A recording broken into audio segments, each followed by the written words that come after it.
ಸ್ವಾಮಿ. ಅವ್ರು ಇದ್ದಲ್ಲಿ ಇವ್ರು ಇರ್ತಾರಂತ, ಇವ್ರು ಇದ್ದಲ್ಲಿ ಅವ್ರು ಇರ್ತಾರೆ. ಯಾರು ಅವ ಬಡ್ಡಿ ಮಾಡಿ ತಿನ್ನೋ ಮಾರಾಯ ಅಂತಾರಲ್ಲ, ಅವ್ನು ತೋರ್ಕೊಂಡ ಮಾಡಿದ್ದು ಸತ್ಯ.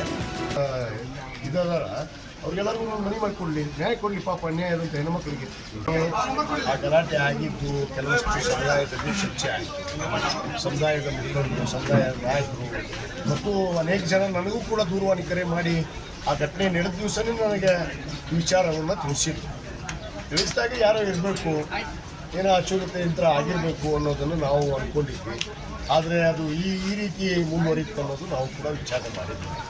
ಯಾಕಂದರೆ ಒಂದು ಗಲಾಟೆ ಆಯಿತು, ಒಂದು ಹೆಣ್ಮಕ್ಳು ಹಿಂಗೆ ಅನ್ಯಾಯ ಮಾಡಿದ್ರು ಅನ್ನೋದು ಮಾಧ್ಯಮದಲ್ಲಿ ಗೋಚರ ಆಗಿದ್ದನ್ನು ನಾನು ಕೂಡ ನೋಡಿದೆ.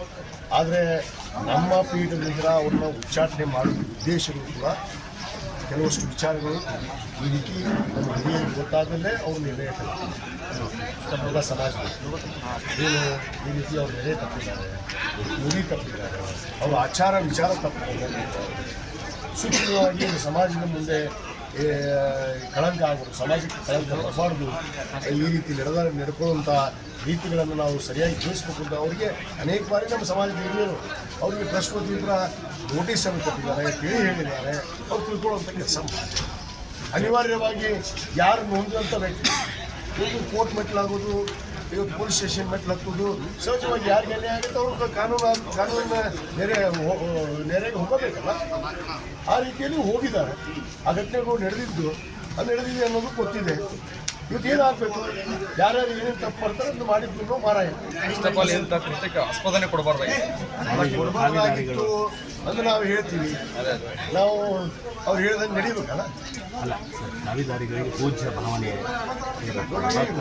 ನಮ್ಮ ದೇಶದಲ್ಲಿ ಒಂದು ಶ್ರದ್ಧೆ, ಮನೋಭಾವನೆ, ಆ ಕಾವಿಗಿರುವಂಥ ಒಂದು ದೊಡ್ಡ ಗೌರವ ಇದೆ. ಆ ಗೌರವಕ್ಕೆ ಆ ಒಂದು ಕಾವಿಗೆ ಇವತ್ತು ಕಳಂಕ ತಂದಂತೆ. ಯಾಕಂದರೆ ಇವರು ವೈಯಕ್ತಿಕ ವಿಚಾರಗಳು ಆ ರೀತಿ ಇದ್ರೆ ಅಂದರೆ ಇವರು ಸಂಸಾರಸ್ಥರಾಗಿ ಬೇಕಾಗಿತ್ತು. ಯಾಕೆ ಸನ್ಯಾಸಿ ಪೀಠಕ್ಕೆ ಬರಬೇಕಾಗಿತ್ತು? ಸನ್ಯಾಸಿ ಪೀಠ ಯಾಕೆ ಬೇಕು ಇವರಿಗೆಲ್ಲ? ಒಂದಲ್ಲ ಹಲವಾರು ಘಟನೆಗಳು ಅದಾವೆ. ಅಕ್ರಮ ಆಸ್ತಿ ಮಾಡಿದ್ದಾರೆ, ಆಸ್ತಿ ಮಾಡಿದ್ದು ನಮ್ಗೆ ದಾಖಲೆಗಳು ಸಿಕ್ಕಿದಾವೆ.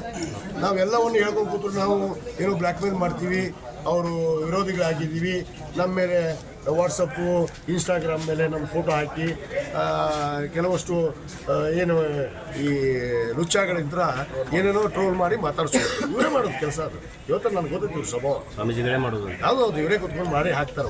ಇವರು 24 ತಾಸು ಪ್ರಚಾರ ಸ್ವಾಮಿ ಇವ. ಅದರಲ್ಲಿ ಏನು ಎರಡೇ ಮಾತೇ ಇಲ್ಲ. ಎರಡೂ ಕಡೆನೂ ಮಹಿಳೆಯರು ಕೂಡ ದೂರು ಕೊಟ್ಟಿದ್ದಾರೆ. ಈಗ ನನಗೆ ಮಾಧ್ಯಮದಲ್ಲೇ ಗೊತ್ತಾಯಿತು ಅವರು ಕೂಡ ದೂರು ಕೊಟ್ಟಿದ್ದಾರೆ. ಇವರು ಒಂದು ತಿಂಗಳಾದ್ಮೇಲೆ ದೂರು ಕೊಟ್ಟರು. ಒಂದು ತಿಂಗಳಾದ್ಮೇಲೆ ಯಾಕೆ ದೂರು ಕೊಟ್ಟರು? ಇದು ಘಟನೆ ನಡೆದ ಮೇಲೆ ಅವಾಗಲೇ ಕೊಡಬೇಕಾಗಿತ್ತಲ್ಲ. ಮತ್ತು ಇವರು ಜನರು ಸಮಾಜದ ಮುಂದೆ ಇಡಬೇಕಾಗಿತ್ತು. ಸಮಾಜ ಚಿಂತನೆ ಮಾಡ್ತಿತ್ತು. ಸಮಾಜಕ್ಕೆ ಯಾರಿಗೂ ಹೇಳಾರ್ದೆ ನೀವು ಹೋಗಿ ಕೋರ್ಟ್ನಲ್ಲಿ ಸ್ಟೇ ತೊಗೊಂಬಂದ್ರಲ್ಲ, ಯಾಕೆ ತೊಗೊಂಬಂದ್ರು? ನನ್ನ ಪ್ರಶ್ನೆ. ಇಂಜೆಕ್ಷನ್ ನೀನು ಆಯ್ತಪ್ಪ, ನೀನು ಚಾರಿತ್ರವಂತ, ನೀನೇನು ತಪ್ಪೇ ಮಾಡಿಲ್ಲ ಅಂದರೆ ಕೋರ್ಟ್ನಾಗ ಯಾಕೆ ಸ್ಟೇ ತೊಗೊಂಬರ್ತೀಯಪ್ಪ? ನಿಮ್ಮ ವಿಷಯಗಳನ್ನು ಮಾಧ್ಯಮದಲ್ಲಿ ಗೋಚರಿಸಬಾರದು ಅಂತೇಳಿ. ಅಷ್ಟು ಚಾರಿತ್ರವಂತರಾಗಿದ್ದರೆ ಇವರು ಮಾಡೋದು. ಇವರು ಚಾರಿತ್ರವಂತರ ಅಂತ ಹೇಳುವಂಥ ನಾಯಕರಲ್ಲ. ಇಲ್ಲಿ ಭಾರಿ ದೊಡ್ಡ ದೊಡ್ಡ ನಾಯಕರು, ಏನು ಒಂದು ಸರ್ಕಾರದಲ್ಲಿ ಸಚಿವರಾಗಿ ಏನು ದೊಡ್ಡ ನಾಯಕರು, ಒಬ್ಬ ನಾನೇ ಮುಖ್ಯಮಂತ್ರಿ ಅಂತ ಹೇಳ್ಕೊಳ್ತಾ ಇರ್ತಾರೆ. ಈಗ ಉತ್ತರ ಕೊಡಲವ? ನಮ್ಮ ಸ್ವಾಮೀಜಿ ಅಂತ ಇಲ್ಲೇ ಬಾಗಲಕೋಟೆ ಭಾಷಣ ಮಾಡಿ ಉತ್ತರ ಕೊಡಲವ? ಎತ್ತಳ ಪೀಠ ಕಟ್ತೀವಿ ಅಂದ್ರೆ ಹೊಸ ಪೀಠ. ನಮ್ಮ ಕೆಲಸ ನಾವು ಮುಗಿಸ್ಬಿಟ್ಟಿವಿ. ಇವ್ನು ಹಿಂಗೆ ಅದ ನಂತರ ನಾವು ಕೆಲಸ ಮುಗಿಸ್ಬಿಟ್ಟು ನಮ್ಮ ಕೆಲಸ. ಈಗ ಅವ್ರು ಪೀಠ ಕಟ್ಕೊಂಡು ಅವ್ರಿಗೆ ಎಷ್ಟು ಪೀಠ ಮನೆ ಮಾಡಿಕೊಡೋದು ಜಿಲ್ಲಾ ಕೊಟ್ಟು ಎಲ್ಲೆಲ್ಲಿ ಪಾಪ ಅವ್ರವ್ರ ಇದದಾರ ಅವ್ರಿಗೆಲ್ಲರಿಗೂ ಮನೆ ಮಾಡಿಕೊಡ್ಲಿ, ನ್ಯಾಯ ಕೊಡಲಿ. ಪಾಪ ಅನ್ಯಾಯ ಅಂತ ಹೆಣ್ಮಕ್ಳಿಗೆ.